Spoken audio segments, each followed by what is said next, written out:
days, and I prayed to God, please, just give me one day sober. I was growing up in an alcoholic family. When my mom died was the first time I put a crack pipe in my mouth. When my father died, I couldn't go to my dad's funeral.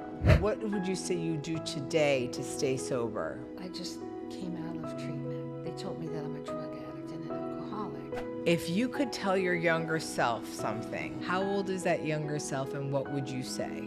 There is nothing in life that happens by chance. Labeled a slow learner. I always felt a little bit Always felt different. like there was something wrong with me. so embarrassed. Wasn't ready to see I myself. can't go any Don't lower. sell yourself short. Uncovering all those feelings. Everything was lifted at that moment. This really wasn't about not drinking.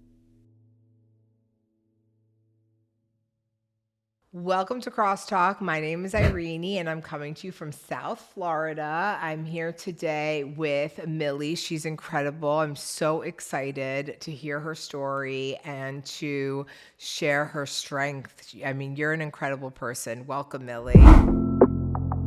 Thank you. Thank you so much. It's such an honor to be here. I'm excited. I'm nervous, but I'm here. I'm so excited. And one last thing, don't forget to follow, like, ring the bell, and let us know what you think. Give us some feedback, what you like, what you don't like. If you are struggling, please reach out. We're here to help, and that's what we want. So now you're in the spotlight. Okay. And just to kind of tell you what we do here on Crosstalk is it's kind of like experience, strength, and hope, right? Like what happened? What did your life look like? Where did it start going downhill? And, how did it get back up on track? Because I know you're extremely successful and you are such a pillar in our community. So I'm really excited. Thank you. Thank you. I'm excited to be here also. And I watched some of your podcasts. You have some heavy hitters, You're out in the community, and kudos to you for this whole event and experience. Thank you. Okay, I grew up in Philadelphia, although my name is Tennessee. And 2 brothers, 2 sisters. And typical family. It's really funny. I won't go into my history. A lot of what I discovered of my name and my age and what was going on during that time and everything is a new experience for me to embrace right about now. But 2 brothers and 2 sisters. It was my brother and I growing up together at first. My parents were very strict. And then I found out when I was around 12 years old that I had a sister. And my mother had my sister that came up from the South to live with us. So going to school and everything, it was, normal, small neighborhood, single family home. It's really funny because I didn't realize how small our house was until becoming an adult. And it's like, how do we all fit in there? Right. Was your sister older than you? She's about 4 years older than me. Okay. Yes. And my parents were very strict. I couldn't go to the neighborhood store unless my brother went with me. Couldn't spend the night out at anyone's house or anything like that. I didn't know what that was until I became an adult and I started noticing life and what things were going on and stuff. I also didn't notice that I was growing up in an alcoholic family. My father was a functioning alcoholic. And we're not supposed to say that. I'm not supposed to call anybody an alcoholic. It's a self-defining disease. Mm-hmm. I can say that I am grateful to be a recovered alcoholic and drug addict. I couldn't say that my father was an alcoholic. I could say that he drank alcoholically. But to me, we were the normal family in the neighborhood somehow. We had a piano. Nobody else had a piano except the guy up the street. And, we went on vacations. My father would load us in the car and we would drive to Jersey or wherever. Or on Sundays, we would just drive around and take the family out and things like that. So I thought it was normal. I didn't know it was alcoholic until I became an alcoholic. Mm-hmm. And I remember my first drink. I had a boyfriend. I was very self-conscious and not a lot of confidence in myself or anything like that. But I went out one night. They used to have under 21 clubs. So my cousin and I, we went to an under 21 club. They How would old sell were you? alcohol. I was probably about 19. Okay. They didn't serve alcohol or anything like that. It was just a place for young teenagers to go and have fun and dance and things like that. So I'm out at this under 21 club with one of my cousins, and this guy wanted to be introduced. He was in school with her. All I could ask her was like, is he cute? Because I didn't even know what he looked like. You know, she said, yeah, all the girls like him. It's like, okay, that's my type, you know. Him and I went to a movie. They had, back in the day, after becoming 21, they had cabarets. You ever hear of a cabaret? Oh, of course I have. Oh, I've okay. been to a cabaret Really? too. Yeah. So there was a cabaret. He was going with his frat brothers and all his guy friends, and nobody was taking their girlfriend, but I wanted to go. I want to go to the cabaret with you guys, and I'm the only girl. Bunch of people there, bunch of stuff to drink, all on the table. But you weren't the only girl attending. You were just the only girl as a part of your friend group. Yes. Okay. Yes. So I'm drinking some of this, I'm drinking some of that. I don't know anything about drinking, you know, I had never drank before. And all I remember at a certain point, he took me to this girl and told her that, he said, can you take her in the bathroom and make her throw up? And I'm like, what? I can barely understand what was going on because I was lit. You were spinning. Yeah, I just didn't know what was going on. So she took me in the bathroom and she's like, oh, nice earrings. Nice ring. Nice watch. Stripped me of everything. But I couldn't even tell you anything about the girl. All I know is that the next day I woke up on the sofa in my brother's house and his sister-in-law, and I laying on the sofa with a trash can next to me and in somebody's pajamas. So I just thought I had too much to drink. I didn't know that was a blackout. Right. I had no idea. And so prior to this, you hadn't drank. So this was what, 20, 21? Actually, yeah, it was about 20 years old, Okay. 21, yeah. Yeah. Okay. So my first drink was a blackout, but I didn't even know it was a blackout, you know? And I didn't like the taste of alcohol, you know, but I wanted to be accepted by the crowd, you know, the group that I was with and other people my age, because I was always considered a nerd. I started drinking more when I would go out to like happy hour. Okay. You remember I don't know if you remember happy hour. That's what we did for networking. Yeah. After you go They to still do it. They do? Yeah. Oh, okay. See, I'm out of the loop. So after work, everybody go to a hotel, whatever that was hosting it, and you have hors d'oeuvres and you network, you talk to people, you meet the people, and it was fun. And then I started snorting, you know, and I loved snorting cocaine. And cocaine and champagne became my thing. My boyfriend had gone away to college, and when he came back, I ended up getting pregnant. You know, I think in his last year of school. So I wanted to have a baby, but his mother wasn't down with him having a baby right now. He has to live his life. He's just, you know, he's not ready to get married and all this other stuff. And I ended up pregnant. So him and I talked, and I decided, okay, you know, I'll have an abortion. Oh. And he took me to this place in the suburbs of Philadelphia. And there were women from all over the country. Oh, okay. And we're sitting here lounging and talking about where are you from? You're from California, you're from Idaho, you're from Nebraska, Chicago. All of us were talking, and we were all there for the same thing. So then they called me into the back room, but they did do an interview. The lady said, why do you want to have an abortion? And I just bust out crying. I said, I don't want to have an abortion. And she said, well, why are you having this done? And I said, because my boyfriend wants me to have it done. And she said, we're not going to give you an abortion. Wow. I said, okay. And this is your first child or second child? I only had one child. Okay.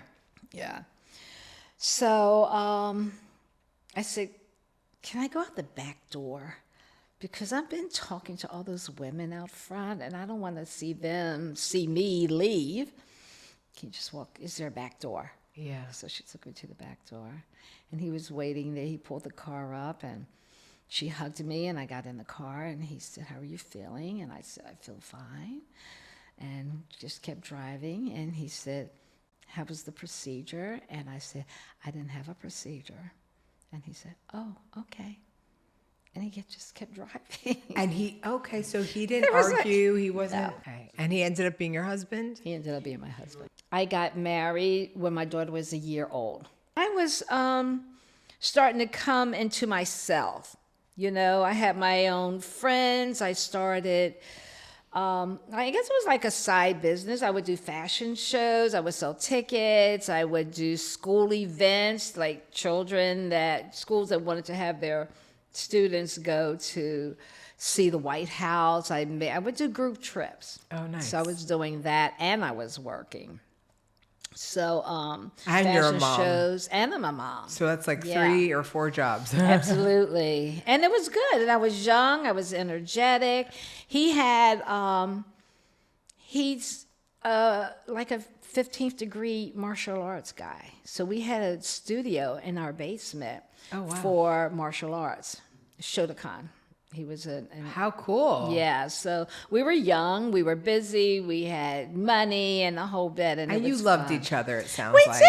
Yeah. We did. That's so but great. you know, the only problem, he was such a good guy.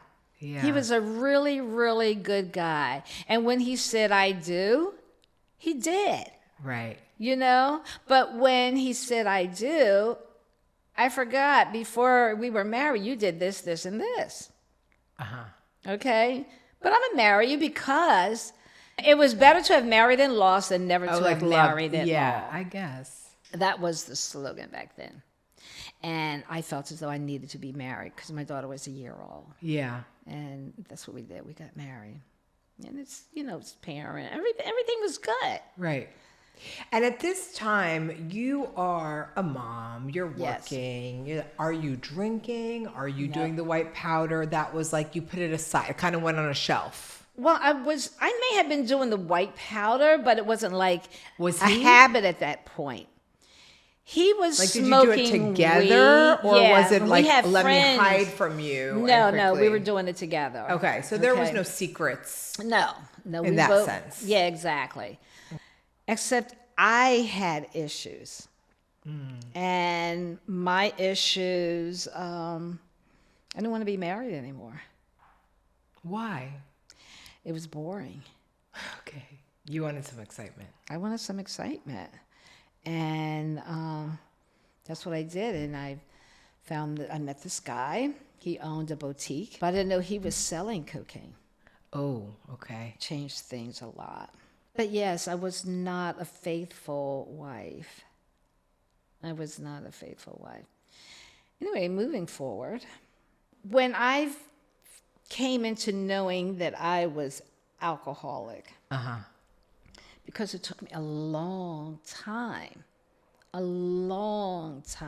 because especially when it came to looking at the fact that I was a drug addict, you know, I knew drug addicts.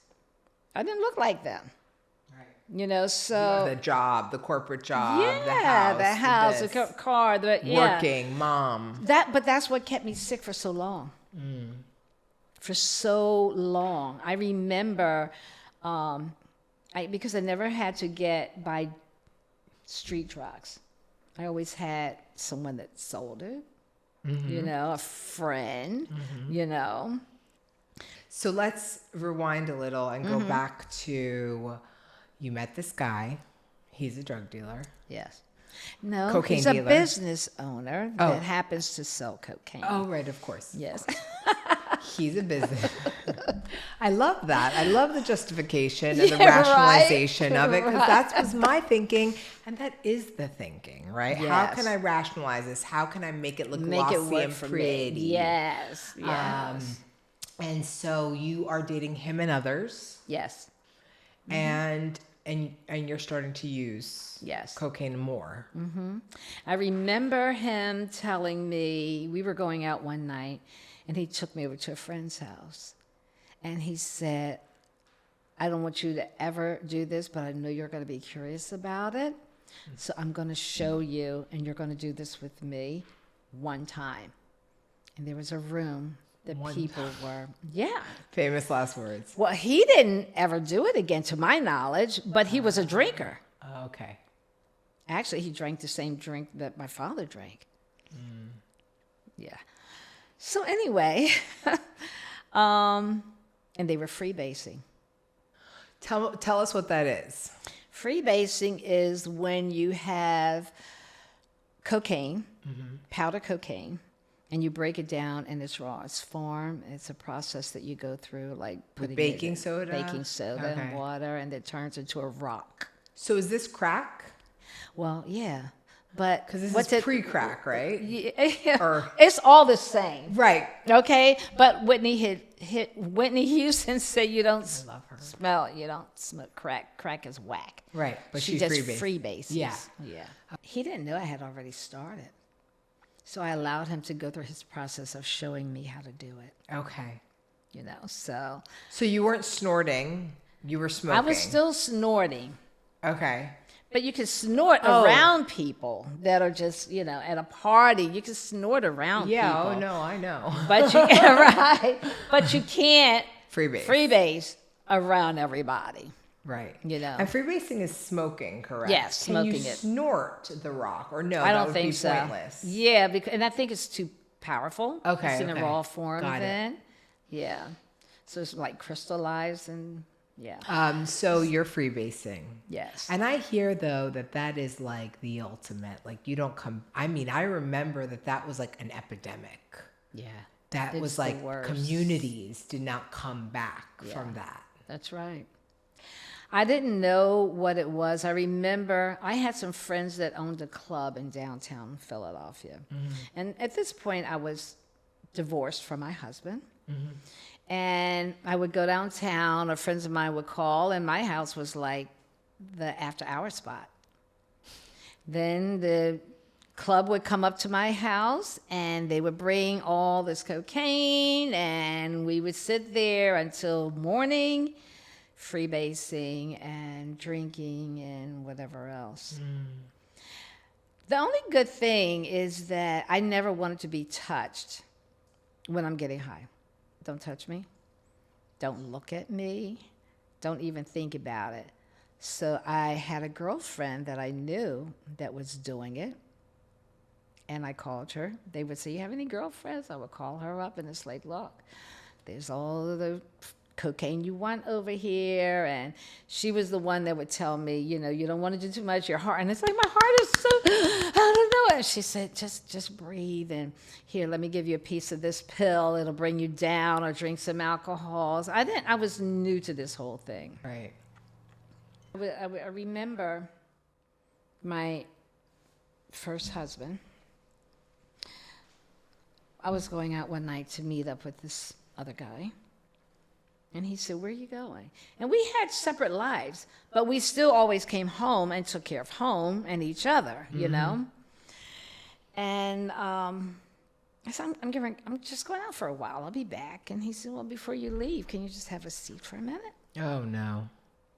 It's okay. What, Tony? What? And he said, well, I just want to make a call real quick. I want to call John Arrington, 215-365-1266. That's the guy I was going to go see. Oh. And I just sat down, and he picked up the phone, and I said, how did you know about this? And he said, your friend told me.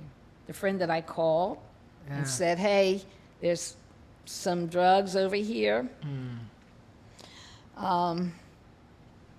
So he called the guy, and She's not supposed to say anything. No, she's supposed to be my girlfriend, Yeah. right?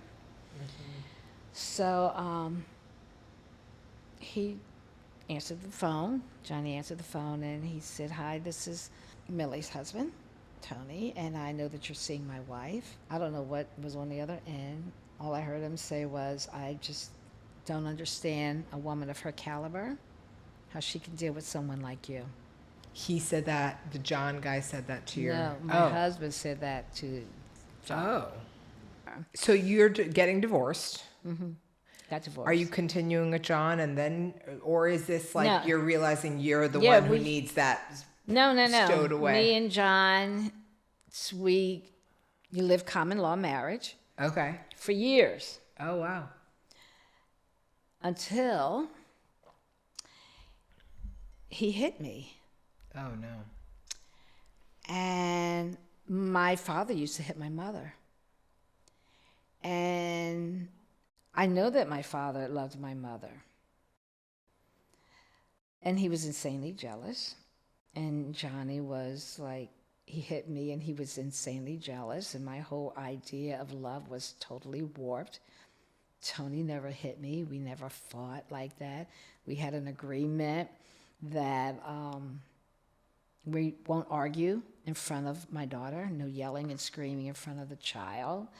Also, we won't argue and fuss in front of friends. So when we got divorced, everybody was like surprised.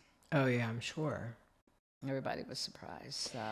And now with John, are you fighting in front of your daughter and all of that? Yep. Did she ever say something to you like, "Hey, Mom, what are you doing?" She was about 8. Okay, so she or was still 9 pretty young. years old. Yeah. Yeah. We tried not to, but the yelling still, Yeah, it happens. you know. Or I would send her, she was like an only child, you know, and I could send her to the neighbors. Everybody wanted to borrow her, you know. She coming for the weekend or whatever. She was a good girl. But I never had a black eye.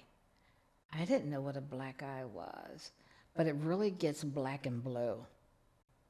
Wow. The black eye was the first thing, and still I'm thinking that this is love because that's what I saw growing up. And I remember the last time I was not in his presence, but he had been drinking. And I came home, the dining room lights were dim, and there was a gun on the table. Oh, wow. Yeah.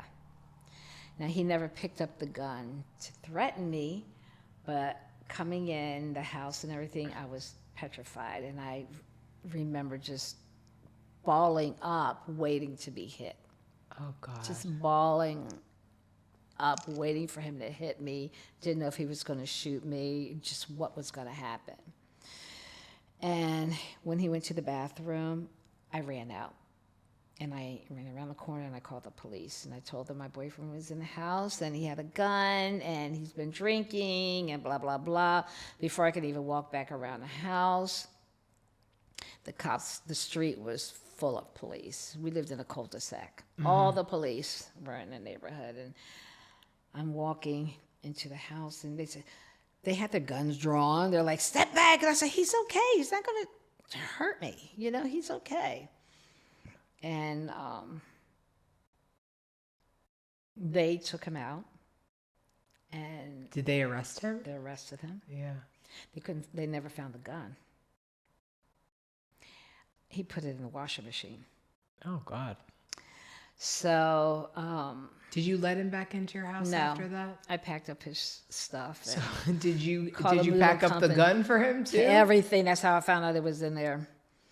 I packed up all of his stuff, called a moving company, and the guys were like lollygagging. And I said, "Look, if my husband comes home for lunch, it's going to be shit." Yeah. Okay, so I think you need to hurry up and get his stuff Oh, out yeah. of here. Yeah. And they moved it all out. I left him a note at his job, and I got on a plane and went to Miami. So is this now part 2 of Millie's life? Yeah, getting crazy. Crazy. So, Did you have a plan for Miami, or was this kind of my like sister was get living out of in Miami. Dodge? My sister was living in Miami. Okay. And that's when I stayed there for not even a month. And I met, a girlfriend, one of her girlfriends and we became friends and everything like that. And her girlfriend's brother sold cocaine, scale. Like, it was like real, like Like shit. South America stuff. Yes. Yeah. Yeah. So we became real good friends. And That'd be my first friend in Miami too. I remember because I started buying cocaine from him and selling it. And it's so crazy just thinking about all of that. I haven't been thought about this stuff in a long So time. you went from corporate America.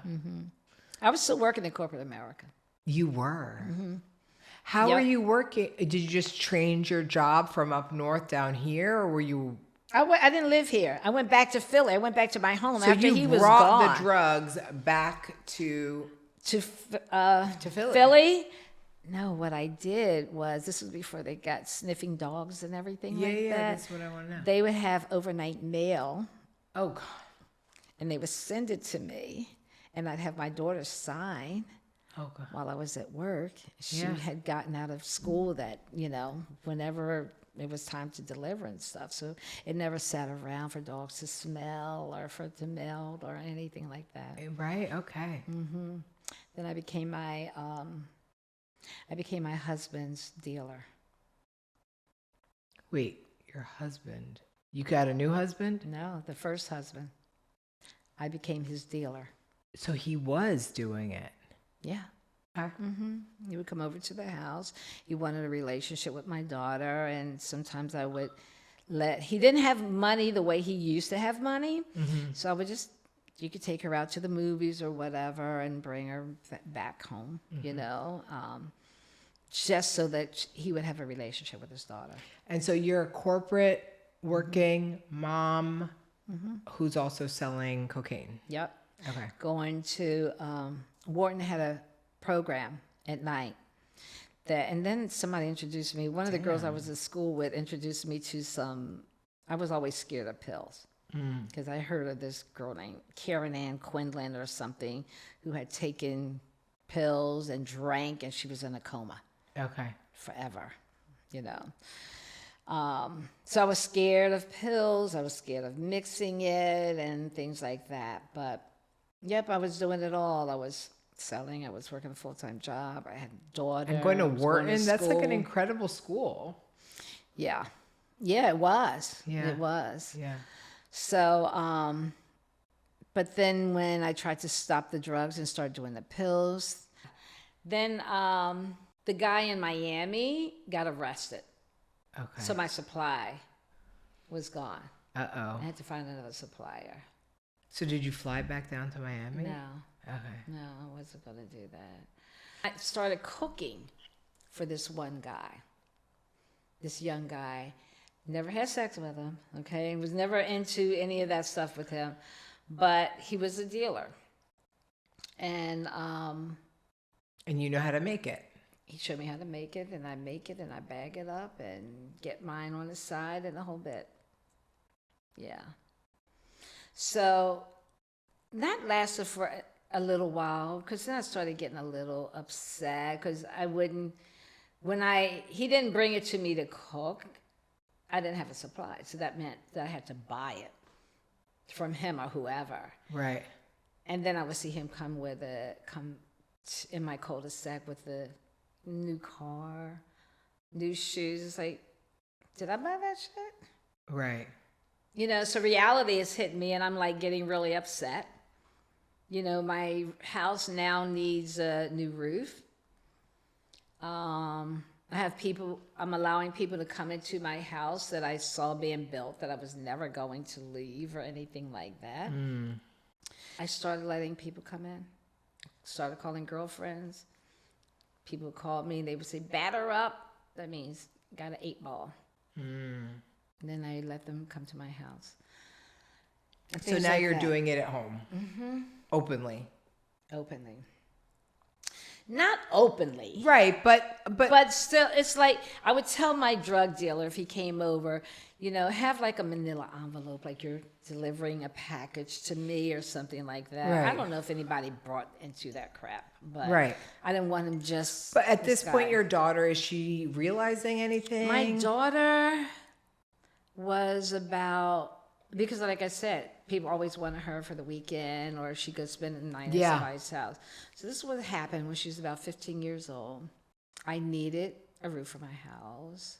I got the money from the insurance company to get a roof for my house. I spent the money for drugs. So you still needed a roof. I still needed a roof. But I justified it. It's like, well, it's not raining this week. So I can get the money together and pay for the roof, which that never happened. And Oh my God. It Oh. only bothered me when it was raining, and then I had a big Tupperware thing, and I put it under the leak. So I was good. You were making it work. Making it work, girl. Look how resourceful you are. Okay. Right. I get it.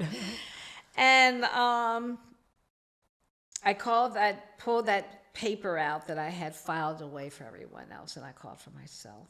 And I went to the EAP program, Employee Assistance Program, to get in a treatment. And I remember going to this place. During that time, I always had business attire. I didn't even own a pair of jeans. They're always good slacks, a suit, a blazer, a nice sweater or blouse, and So when I went to this treatment center, You didn't look the part, huh? no, they told me to go into their closet and change my clothes, find some other clothes to wear. Why? They said, do you have jeans or something or sweats? And it's like, no, because I didn't look like they wanted me to look. And I understand now because someone did ask me if I was new staff. I see. Okay. So I had to go in their closet and pick out somebody else's clothes and put them on. And I'm like, okay. Then I had contact lens. Never wore my glasses that were this thick. And they told me I need to take my contact lens out and wear my glasses. So here I am, ugly as hell. Like, oh my gosh. This was like really upsetting.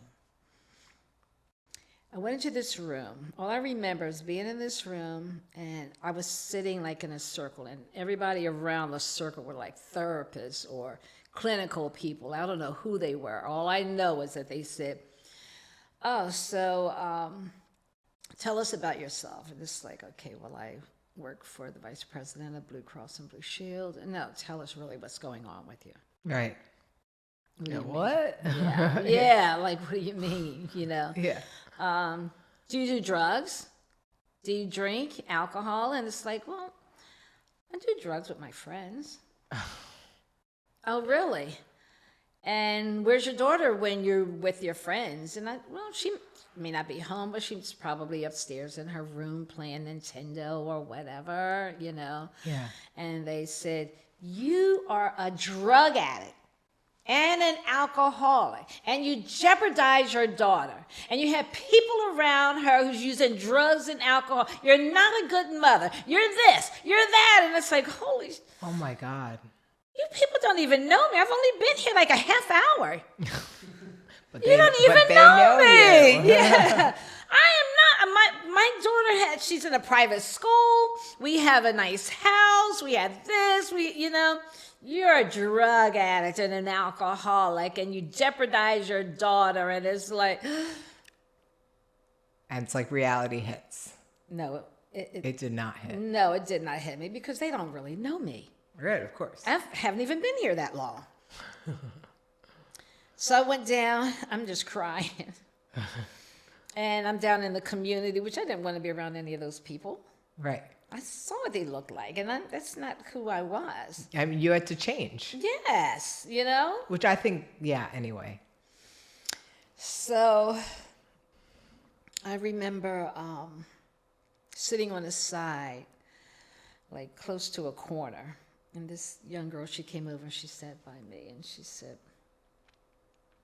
"It's going to be okay." And she's patting me and I'm looking at her like, and she said, "This must be your first time."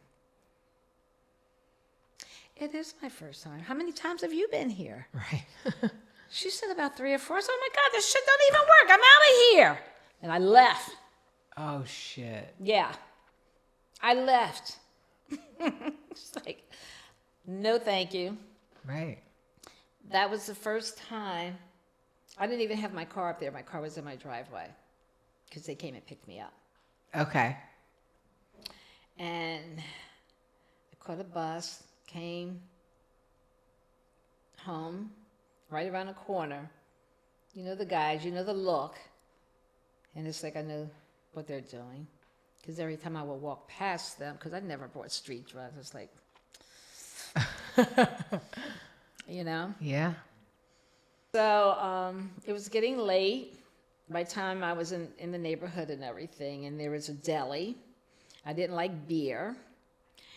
And I walked up to the guys, and I said, "What do you have?" And they said, "Oh, Miss Thang. Oh. Miss Thang." And I said, "Are you selling anything? What do you have?" I only had $10 on me. No, maybe I don't know, I have a few, but because I ended up buying a big bottle of beer. Oh, God. Okay. I don't even know what it was. All I knew was that I needed some alcohol. Something to take that feeling away of what you just heard. Yes.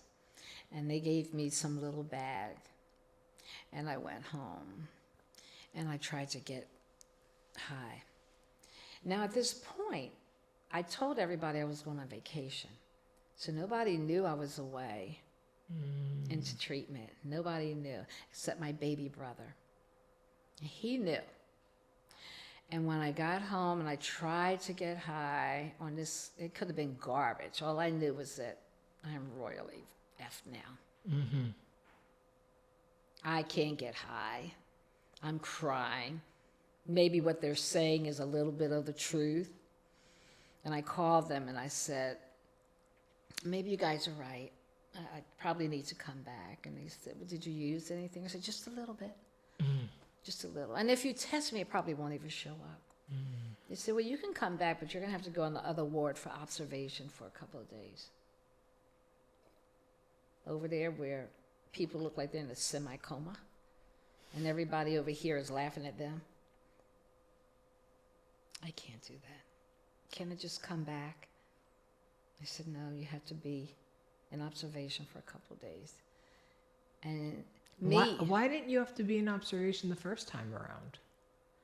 I don't know. Huh. I had not gone to detox. Yeah. Anyway. I don't know. I don't even know if I used before then. Maybe I did, maybe I didn't. I don't even know. You're right. So they wouldn't let me come back. That was the first time I felt like killing myself. Wow. It's like, I don't know what to do now. I really don't know what to do. These people are telling me I have a problem. You know, everybody thinks I'm on vacation. I don't know what to do. But they called my baby brother. And they told him that they think he needs to come over and stay with me. And then they called me in the morning. He came over. Then they called me in the morning and told me I need to get to a meeting. It's like, oh, what's a meeting? Where is a meeting, you know? So they told me where the meeting was, and I went downtown to this meeting. And it was really funny because after the meeting, I'm downtown, Philadelphia, and I see these two guys that were just in the meeting. It's like, oh my God, they're going to see me. I don't know where my head was, but I didn't want anybody to know who I was and that I was an alcoholic. I just came from this meeting. I didn't want anybody to know that. Here are these two guys. It didn't dawn on me. They just came out of the same meeting. Right. Yeah. Never, like, I'm going to still play my role that I'm different. Right. And I'm not sick. So that was when I called my daughter and I told her to meet me downtown. And we were going to have lunch. I had something to tell her. She said, I thought you were away. And it's like, no, let's have lunch. Come on downtown. She came downtown and across from the table, I'm sitting and tears are coming down my face. And I said, I have something I need to tell you. And she's looking at me like, what is wrong? And I said, I just came out of treatment. And they told me that I'm a drug addict and an alcoholic. And I'm crying, and she's sitting across from me, and she starts smiling. I said, no, I'm serious. They're telling me that I'm a drug addict and an alcoholic. I'm serious. And I'm crying. And she said, I'm not laughing at you, Mom, but I know that. That's what you said to me. Yeah. How do you know that? And she said, because I'm not even sure if I am. How do you know? You're 15 years old. How do you know? She said, I see some of your friends, you sit up in the living room, you have time, have fun, you play music, the whole bit. Some of your friends come over, you go in the basement, and you don't come back up. And I'm thinking, like, that's how you know? I still wasn't convinced. She never said you're using drugs. But maybe that's what she meant, because I'm still thinking that maybe I'm hiding this stuff. So she wrote me a letter. Well, she was writing in her diary to send me a letter. I didn't get that letter until about 20 years later. Oh, wow. Maybe longer. She gave me the letter. That's a powerful letter. I'll tell you about that when we get to that. So anyway, it was known, and I just had to, that was my first time into a treatment center. I can't tell you how many treatment centers I was in, because I always had a good job at corporate America, and I always call myself, when I needed a break from life, or when I wanted to go on vacation. So you were kind of keeping the facade up. Yeah. And, you know, you were still doing... Whatever I wanted. It hadn't gotten that bad. I knew it was bad, But I you're was still in- able to keep up the facade. Yes. So it's not that bad. Not that bad. Right. Yeah. Because people still think. Yes. I It's okay. could still work. I could still process things. It wasn't until it got really bad when my daughter was in high school, going into high school, because I didn't want to pay private tuition anymore. So now you got to go to public school. Because you needed to pay for other I things. need to use my drugs, Right. you know? I needed my drugs. Does she know that now? She knew then. I just didn't know. Oh, right. That's right. She knew then. So, yeah. Where am I? So anyway, I'm not with the you're second. going to a few treatment centers. Few treatment centers, in and out. And I remember being, coming home. I like I said, I lost count. But I remember I worked for the vice president of Blue Cross and Blue Shield. And he was sexually harassing me. No. Yeah. Remember that Anita, I'm going to say Anita Baker. I remember with Clarence, the judge, the sexual harassment thing. And Yeah. I remember the whole thing. Can you be, what was he doing? Pubic hair. Oh, him, my boss? Yeah, Okay, so I met this guy. He introduced me to CA, Cocaine Anonymous. I was downtown Philadelphia, and I saw him about 2 blocks away, but he didn't know. And when he came closer to my building, I just walked out in front of him and walked to the corner, and I turned around and asked him if he was following me. And he said, well, I wasn't, but I will now. And him and I became friends. We're still friends today. Okay.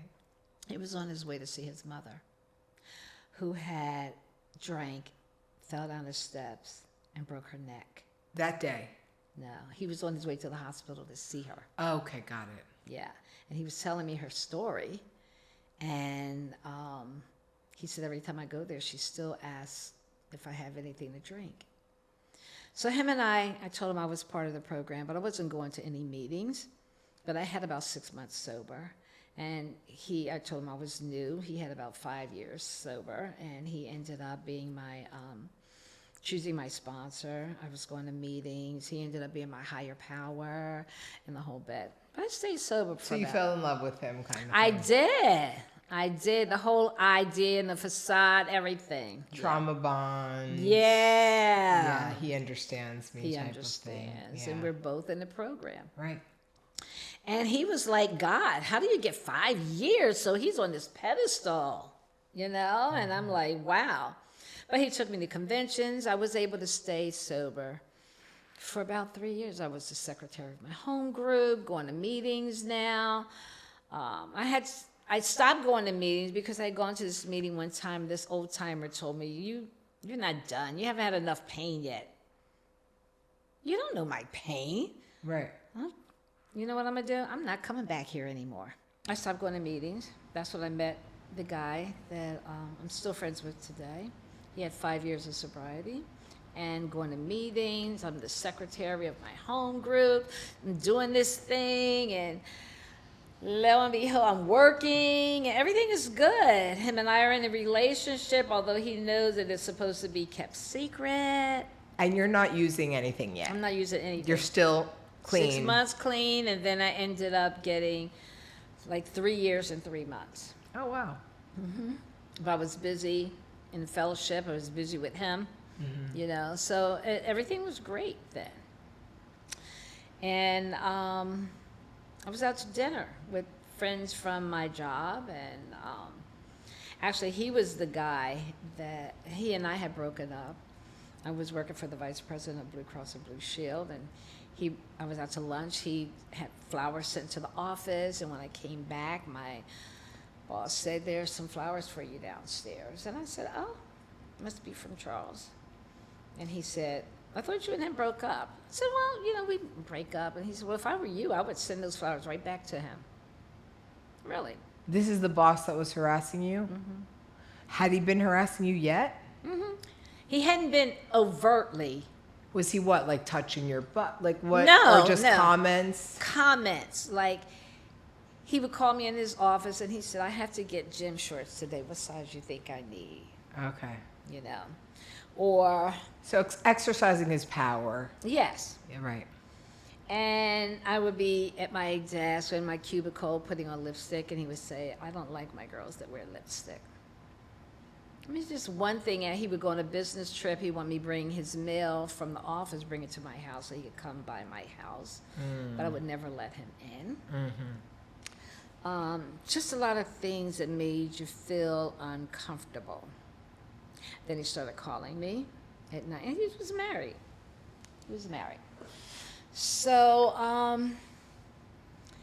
anyway, Charles and I were in a relationship and everything, and I went out to dinner with some friends of mine from work. And after dinner, the waiter said, does anybody want coffee? We all said, yeah, we all want coffee. Excuse me, can you put a little Grand Marnier in my coffee, please? You said that. Yes. Just a So little just Grand like Marnier. that. Just like that. You didn't think about it. Not at all. Yes. It's a liqueur. It's a liquor. I knew I had a cocaine problem. But you didn't have an alcohol I didn't think I had an alcohol problem. And this is a huge, to Yeah. just, be very open and honest, is that this is a huge thing I hear from people. Oh, well, I'm going to drink again because I do pain pills and I do heroin, or I do fentanyl, and I do this. I don't have a problem with alcohol. And what I've seen for the past 8 years in recovery is every single time, Yeah. that's what brings them back. That's right. Is the alcohol. The drug of choice. Whatever. Because it's like it you're not is. getting what you really want, but you Exactly. might as well. Right. Okay. So, yes, here I was, and I still didn't see a problem. I went home. I didn't go and smoke crack right away, you know? I didn't go and freebase right away. Did you tell your boy Charles? No. So I you knew start- that would be wrong. Yes. I Okay. sort of knew, yeah, I knew it was wrong, but I wasn't telling anybody. Right, because it wasn't a problem. What do they know? I mean, Yeah. it's not a problem. No, it's not all their business. Exactly. They don't need to know everything. Right. You know? Plus, I was at the point I was doing steps. He picked up my sponsor. I was doing 1, 2, 3, and then I heard that if you do the 4th step, you go out and relapse. Oh. Oh, well, who wants to do the 4th step? I'm not going to do the 4th step. I'm not going to do the 4th step, and then I have to go get another sponsor. So And I do kept 1, 2, 3 again. Do 1, 2, 3 again. So I don't know what the 4th step is, but all I know is that people that do the 4th step go out. You got to Yeah. bring up all this stuff. It does, you and it know? brings up all the stuff. A lot of stuff. So I wasn't going to do it. So I wasn't telling anybody. Then my meeting started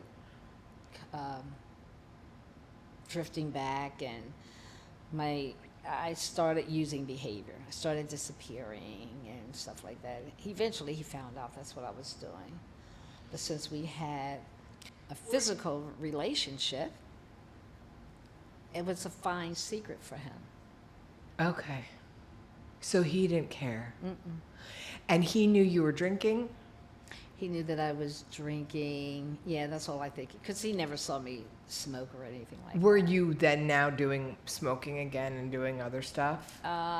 Probably so. Because it didn't take too long. Right. After I picked up, you know, it really took off when I came home from work one day. The police were in my driveway. And they gave me a phone number, so I needed to call this number. And my baby brother and I were, he had gone into treatment. He moved away to Washington State, the whole bit. And I got a call. I called this number. It was the coroner. Told me my brother had committed suicide. I'm so sorry. Yeah. That was hard. That was very, very hard at the time because I had picked up. I knew he wanted to come home. I was talking to my dad, and my dad kept sending him money to catch a plane home. I didn't know my dad was sending him money because I would have said, buy a ticket and let him go pick up the ticket and then fly home. But he kept sending him money, and I was told that he had committed suicide. I felt guilty for years because I had relapsed. I could tell in his voice that something was off. And I just said, just come back home. Just come back home. And he said he's coming back home. He's going to take a slow route. And Super slow. yeah. I'm so sorry. That was the brother that, when I ran away from my treatment center, that was the brother they called. Of course, that came. And him and I were like exceptionally close. I'm so sorry. Yeah, so that I felt guilty. Maybe if I had said something, maybe if I had done this, maybe if I told him I relapsed, maybe I'd said, we're going to do this together, whatever. But that took me down real quicker. I was just totally depressed. It was either me with the big book or me with the Bible. Just one or the other. Every night I had one or the other. Sometimes I had both of them because I did not know what to do. And I was not ready to face anybody to tell them. I had relapsed so many times before. Right. So many times before. So you were trying to do it on your own? Mm-hmm. How was that? It didn't work. Right. I remember calling the mental hospital, telling them I was scared to go outside. I needed intervention, but I needed them to come over to my house. And they came over to my house, but the guy seemed like he was like a little wackadoodle, you know? So it's like, that didn't I'm not work going either. with you. I'm not going in. Yeah. But to make a long story short, I started going into the pits of hell. Oh. And I started selling things in my house. I started selling my artwork. Was this so you could use? Mm-hmm.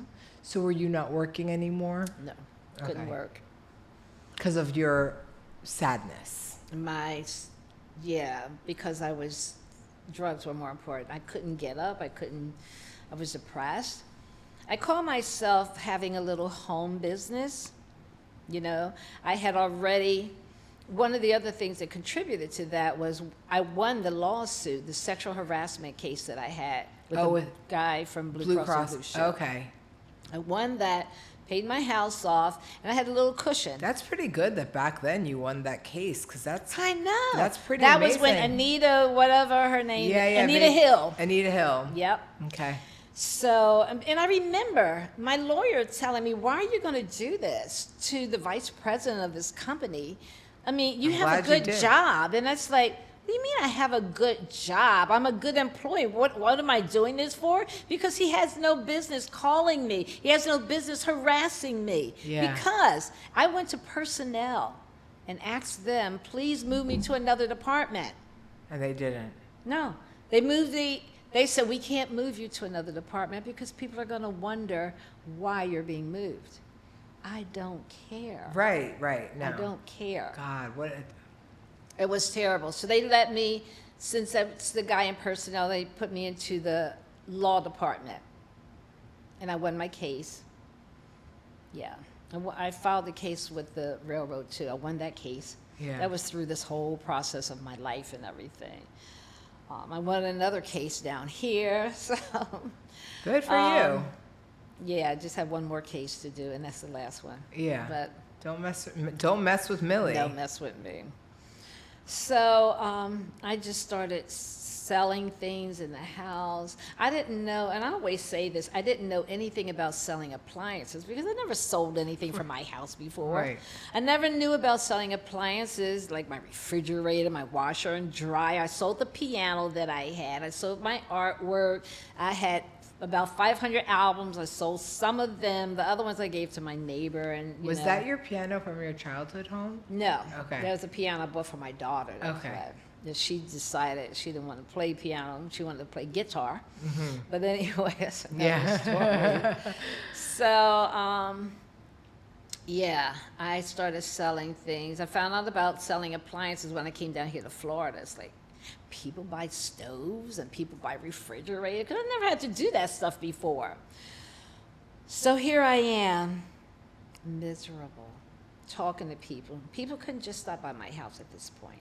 If you were coming to my house, you had to call me first. I wasn't having no parties, let's get high parties or anything. Right. I wasn't doing any of that. I remember getting on my knees. I was so angry with God.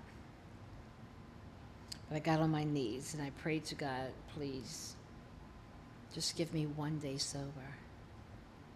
Just one day. I knew this way of life worked. Because I had friends that were doing it. Right. And you had some time. And I had time. I Yeah. had 3 years. That's a you lot know? of time. I know. Yeah. But it didn't seem, because I couldn't get one day.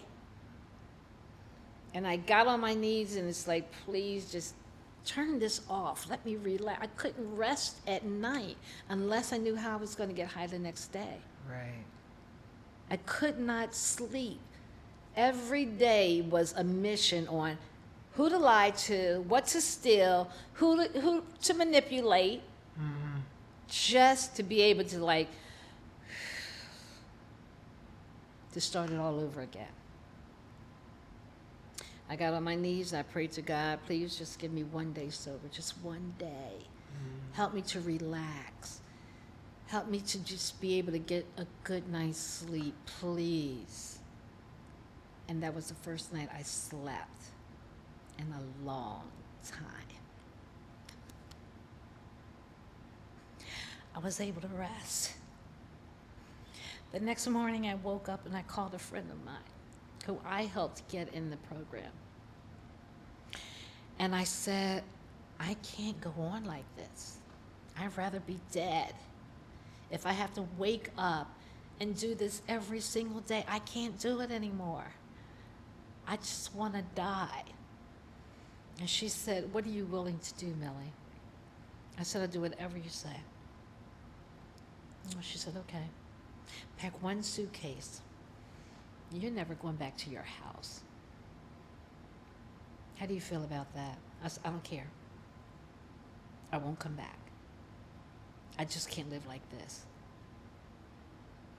And she came and got me. That was God answering your prayers. Okay. Yeah. I never went back to that house. She took me up to her house. Next day, she worked at the post office, and she would say, she got off work, and she'd take me to some facility, and she'd say, okay, go in there and talk to them. I have to go in there and talk to them. She said, yeah, go in there. Tell them you need help. I said, okay.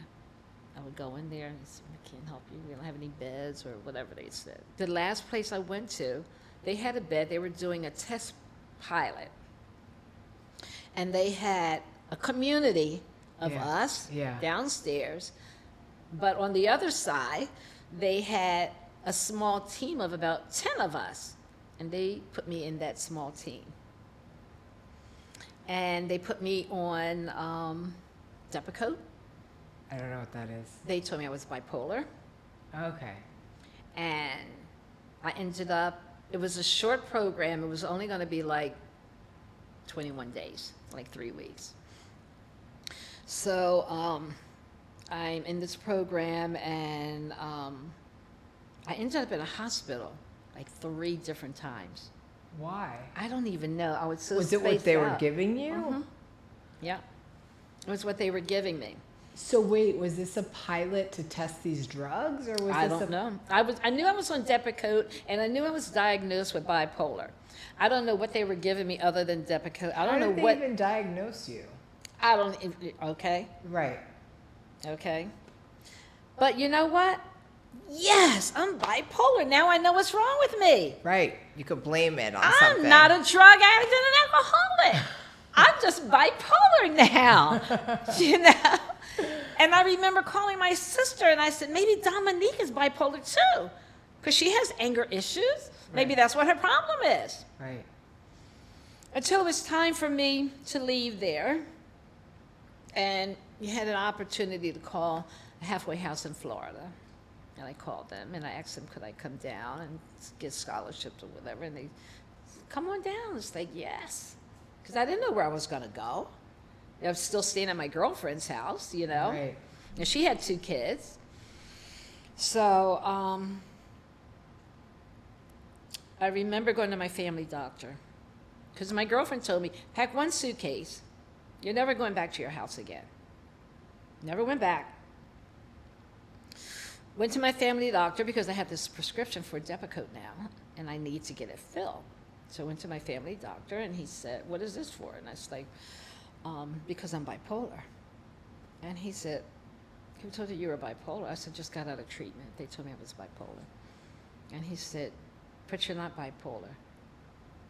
Yes, I am bipolar. How do you know? Right. I just came out of treatment. They just told me I was bipolar. So, and by this time, the medication had kicked in, and I was flatline. I had no emotions. Oh, I'm bipolar. right. If you spit on me, it's okay. Right. I had no feelings, no nothing, but I know that I'm bipolar, coach, so can I get this prescription? Right. He said, I'm not giving you that prescription. Well, what's the problem? I'm bipolar, I need this filled. He said, Millie, you're not bipolar. You don't become bipolar at 53. Well, what's wrong with me then? He said, you're a drug addict and an alcoholic. Oh my God, I have to hear this shit again? I'm a drug addict, and how do you know that? He said, because you are a drug addict and alcoholic, and you have been for a while. Right. Well, what am I supposed to do now? Find a new doctor. Right, exactly. That would have been the answer, right? Good answer. You're supposed to go to those rooms and do what those people tell you to do. Is this still in Philly? Yes. Okay. And it's like, That's it? And he said, yes. He wasn't giving me my script. So I had to walk. Got on a plane and came down here. And your sister still lives in Miami. Were you coming to My visit s- anyone? What were you, like, what was Well, your plan? The whole thing with that was I was going to this halfway house. Okay. My sister lived in Miami, but my father, after my mom died, you know, that's another thing. When my mom died was the first time I put a crack pipe in my mouth. First time. When my father died, I was down here and I had 4 months sober. But I couldn't go to my dad's funeral because, and I was his oldest, and everybody's calling me from Philly. When are you coming to help with Daddy's funeral? When are you coming up here? We're waiting for you. And it's like, I can't come. Yeah. And they said, why not? I'm in recovery. Yeah, but you've been in recovery before, so what's the difference now? We need you up here. And I couldn't come. I knew that if I went back to Philly, I would have some friends that say, I heard about your dad. Here's a little something, something for you. Right. And I couldn't do it. Those are the hard decisions you have to make sometimes. Yeah. You know, like, I have to do what's right for me. Yeah, my family was upset. My daughter, my nieces and nephews, my sister, they were furious.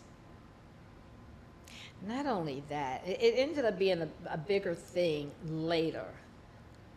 But my house, the insurance money from my dad, his property, none of that stuff mattered to me.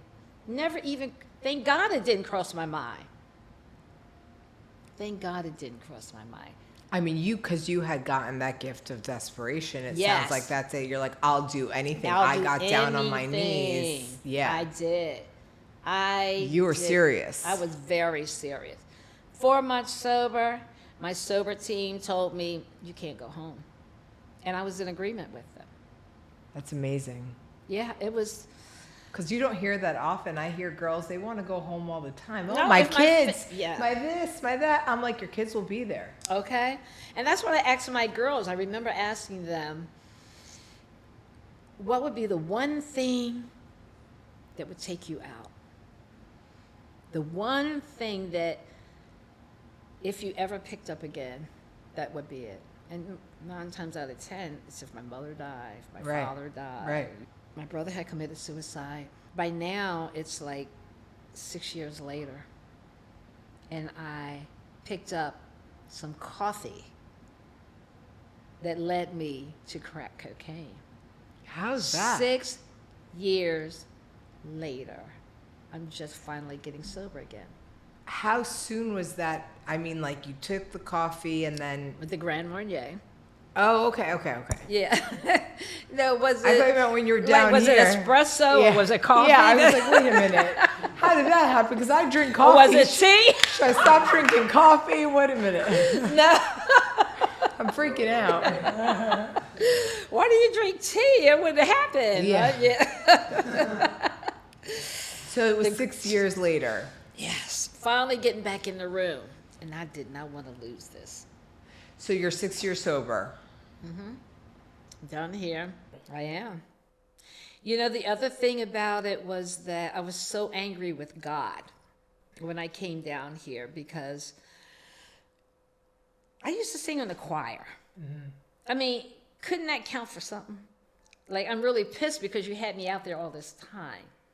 And now I'm down here in Florida in a halfway house that's an apartment complex that holds like 85 women, and 82 of them are white girls, and I don't like white people. Right. So where are you, God? Where are you? And I was angry. And people told me I needed to say prayers. Look, I did all of that when I sang in the choir.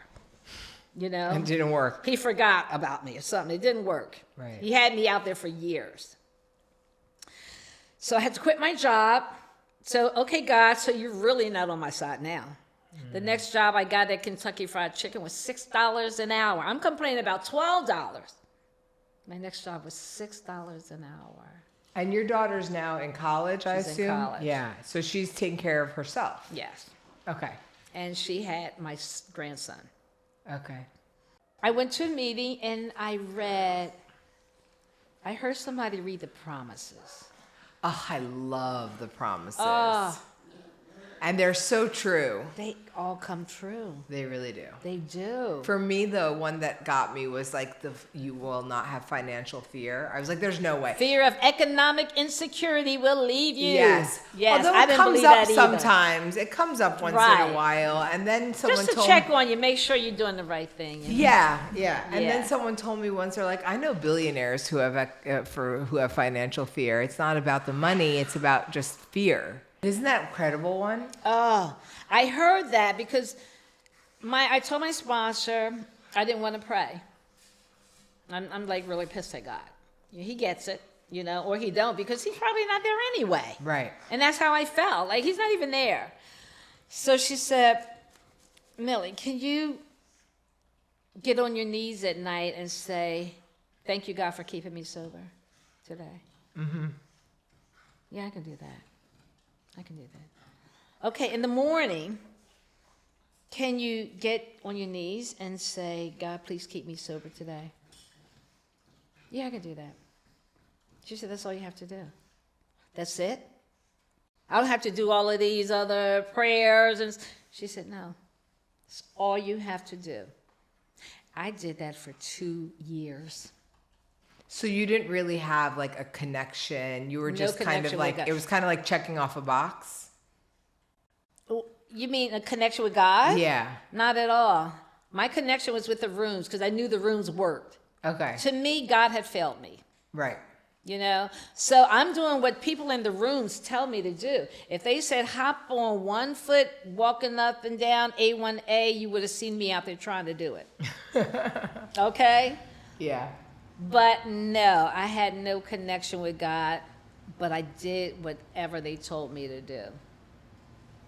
Yeah. That was it. And I did that for probably a couple years.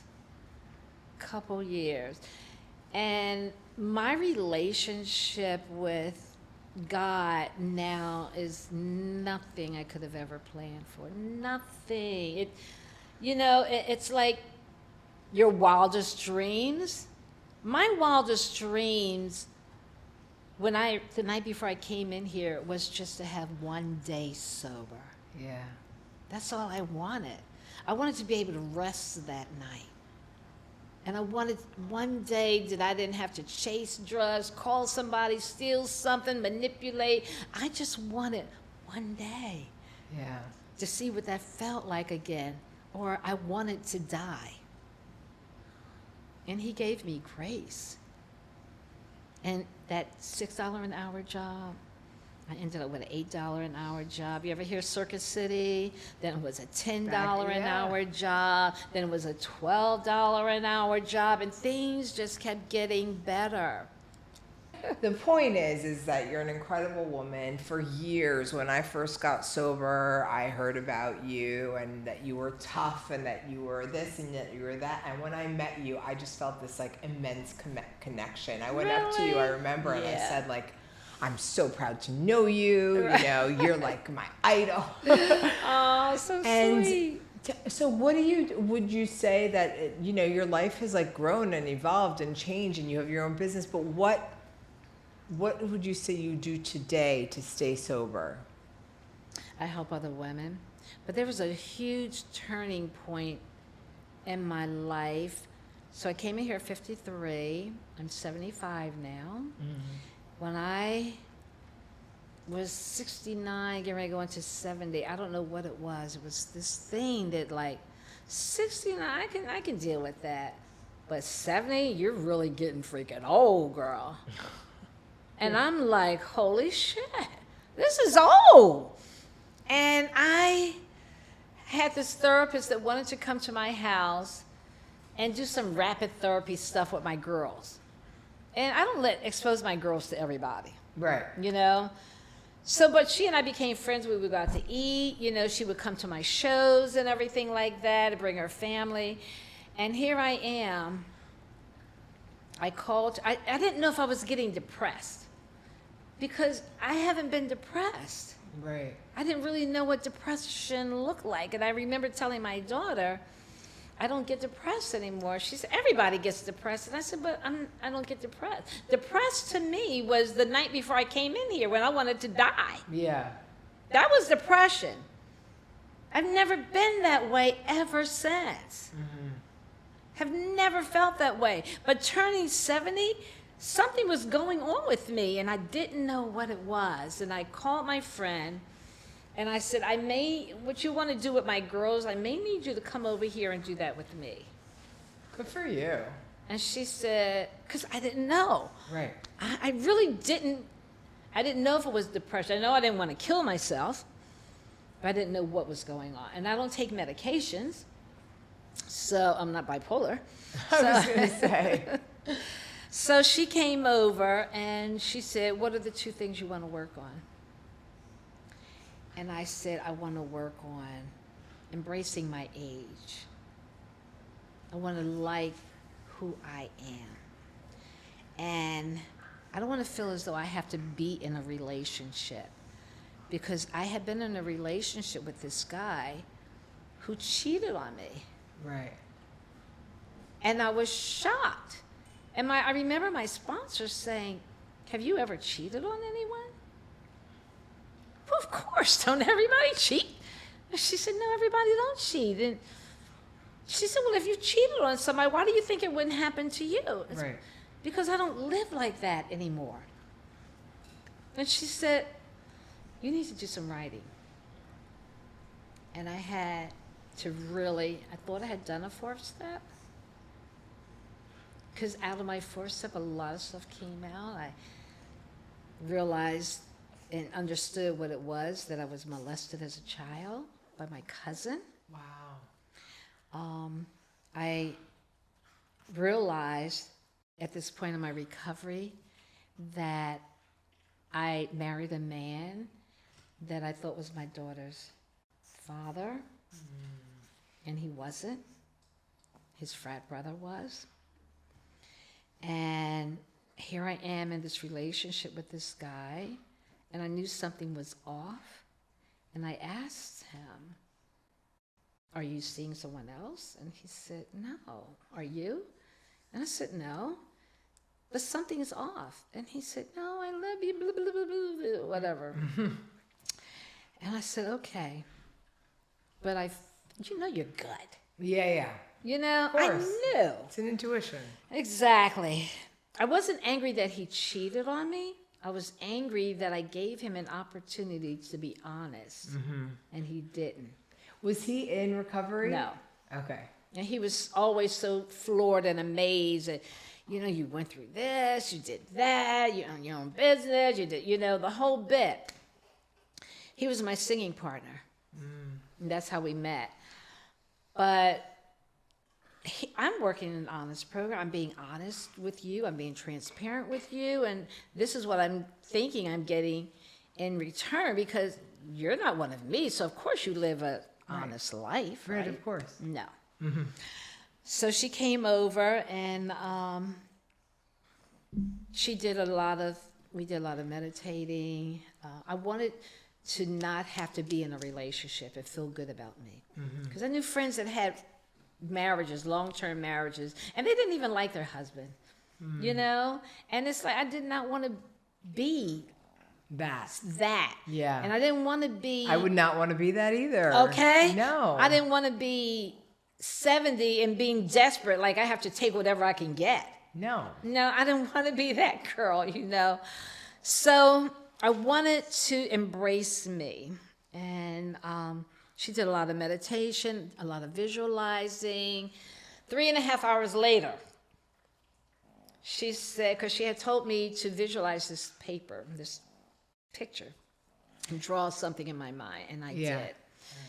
And when I drew, and she said, put it on the side. This is the very beginning. So I put it on the side. And then she said, the picture I told you to put on the side, bring it up to the front now. Tell me what you see. And you know how you used to have pencils to erase things. Mm-hmm. You can still see a shadow of stuff, you know? So I told her the picture looked like it was black, shiny ink on this paper. And I had put it on the side. And when I brought it back up front, it looked like the outline of my picture, but it looked like it had been erased. It had been erased, it's just a very faint outline. And that's what I see now. And she said, you've crossed over. Okay, what does that mean? And she said, you're on the other side. Okay, what does that mean? And she said, you're going to be good. Really? And she said, yes. Well, what if I need a tune-up? You know, suppose this doesn't work and I start getting these feelings or depression. And she said, just call me. Right. But you're on the other side. Do you feel like you're on the other side? Oh, girl, am I on the other side. Sold the business. I perform now. I sing. I get paid $300 an hour. Good. The lowest is $150, and I don't even take that anymore. Good for you, yeah. Yeah. But I am living the life. I feel good. You know, I started getting a little alopecia, and it's like, cut all that shit off. But I have 1,000 wigs, and I gave a lot of them away, but I'm just me. Yeah. And I'm I so just happy. feel I love that. good. Well, it shines through, and really your energy, even before I know your energy Really? was electric, but like now it's really incredible. And Yeah, thank you. and it shows, you know, and I'm I am so so happy. grateful. I'm so happy. I just want to say thank you so much for coming and getting vulnerable and being really honest and Yeah. really sharing your story, because I'm hoping that someone else hears it and says, I'm selling everything in my house. Right? You know what I mean? Okay. Or whatever it is Yes. that turns them. And I ask everyone, if you could tell your younger self something, Okay. when you picture that younger self, how old is that person? 'Cause you might say 30, you might say 20, you might say 9 Right. or 8, you know? How old is that younger self, and what would you say? That younger self, I would just say, trust the process. There is nothing in life that happens by chance. Everything happens for a divine purpose. I don't look at things anymore like, oh my God, why is this happening to me? I look at things like, okay, God, what am I supposed to be learning from this? Right. It's happening for me. It's happening for me. And I'm ready for it. And nothing's going to be too big or too small. And my mission is to just be me and carry the message. I didn't plan on a business. I didn't plan on singing at 70, 60, 75. That's not my plan. Right. I couldn't plan. My plan was to have one day. I couldn't even get one day. That's incredible. Thank you so much. Thank you for having me.